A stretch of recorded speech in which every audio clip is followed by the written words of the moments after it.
Los Juegos Olímpicos de México 68 estuvieron a punto de cancelarse, lo que no solo hubiera significado el desprestigio de México, sino también el fin de los Juegos Olímpicos de la época moderna.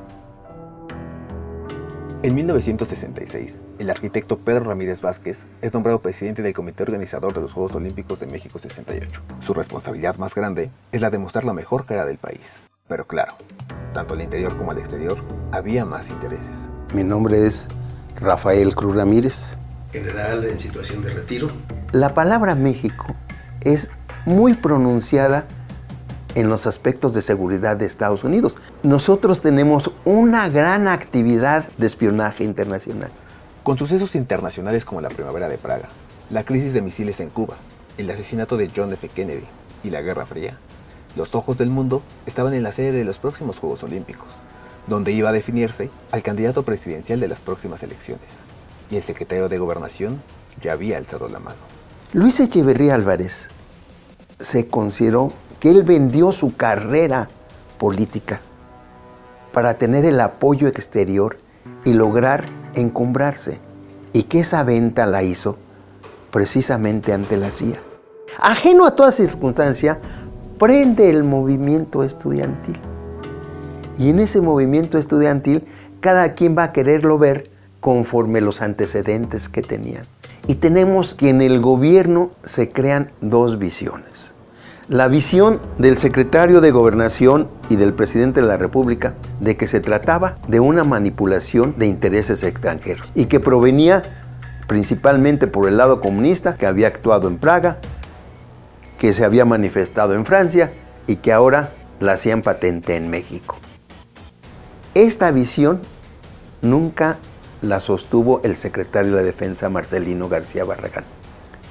En septiembre, en esa época, el 1 de septiembre, era un ritual grandísimo el informe presidencial.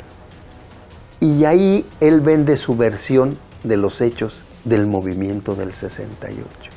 Hemos sido tolerantes hasta excesos criticados, pero todo tiene un límite. La respuesta de los estudiantes fue la de guardar silencio ante sus mentiras. La marcha del silencio del día 13 de septiembre voltea el ánimo popular a favor de los estudiantes. Y es ahí donde entra el pánico al gobierno.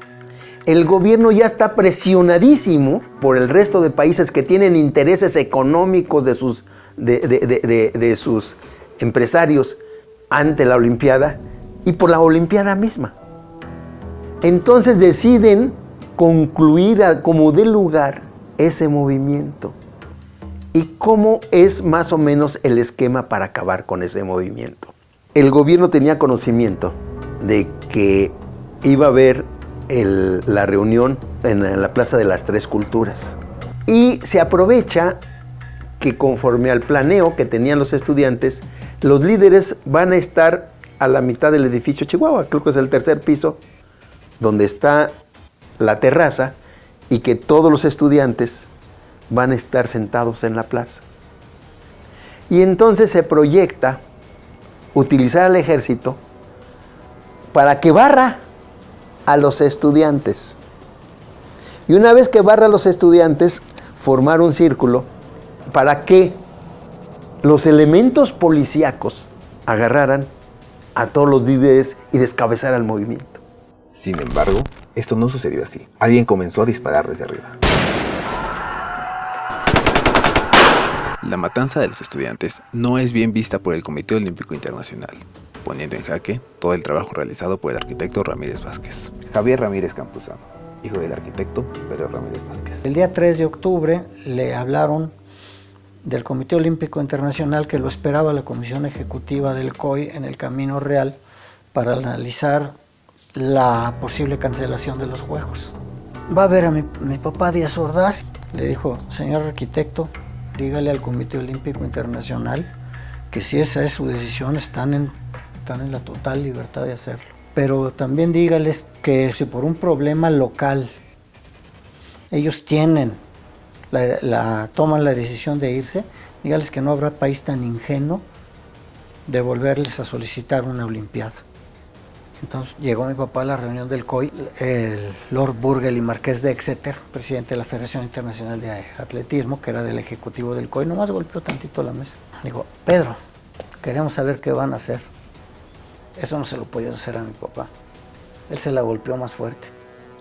A eso vengo, a ver qué van a hacer ustedes con sus juegos. Porque si por un problema local ustedes tienen la cobardía de largarse, no habrá país tan ingenuo que vuelva a pedirles una olimpiada. Váyanse, pero será la última olimpiada. Y se quedaron impávidos. Y en ese instante llega Cristina Múgica. Les quiero decir cómo quedó el boletín. Nadie se lo había pedido, ¿no? Mismo que ya me arrebató la prensa. Entonces, y así, y fue en sentido positivo. El Comité Olímpico Internacional ratifica su confianza en el comité organizador y en la celebración de los Juegos. Y ahí quedó. Y ya llegó a la casa de mi papá y ya se salvaron los Juegos. Es curioso que ese gobierno tan autoritario haya promovido los Juegos más felices de la historia. Tal vez sea por ello, porque los Juegos promueven lo mejor del ser humano.